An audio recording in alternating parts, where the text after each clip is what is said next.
The elections are over and the American people have spoken. The former president, Donald Trump, will be the next president of the United States of America, and House Democrats have fallen a few seats short of reclaiming the majority.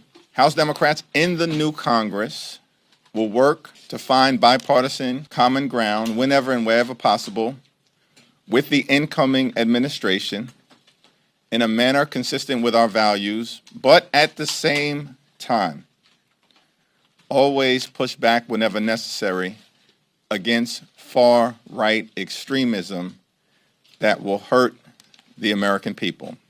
The President Trump has made his selections, has made his picks, and I think the Senate should do everything they possibly can to approve those and to nominate them and get them through the confirmation process. Simple, plain and simple. Do you think that there's going to be more unity among House Republicans next Congress? Obviously, there was. I do. I believe we have the leader of our party, the mandate. You've heard these words over the last, 10 days now since the election. So I think there's a lot of people, there's a lot of Republicans in our conference that truly understand if it weren't for Donald Trump, we probably wouldn't still have the gavel. I think we could have lost the House or would have lost the House. The Senate would have been very, very difficult without having Donald J. Trump at the top of the ticket. So we owe it all. Congress, both chambers, owe it all to Donald J. Trump. So now let's just go out there and accomplish his goals and objectives, whatever they are. And in this instance, the confirmation process, Senate has a constitutional requirement for advice and consent. And I think it's important for them to have all critical information that they need to make an intelligent decision on that. You might support sharing this with the Senate. I certainly don't. I certainly understand why they want the information. I'll say it that way. Do you trust RFK Jr. on public health? Absolutely. I'm an organic gardener. I own a farm, 60 acres. I mean, Roger Williams' drain field is bigger than my farm, but we don't use any chemicals on it.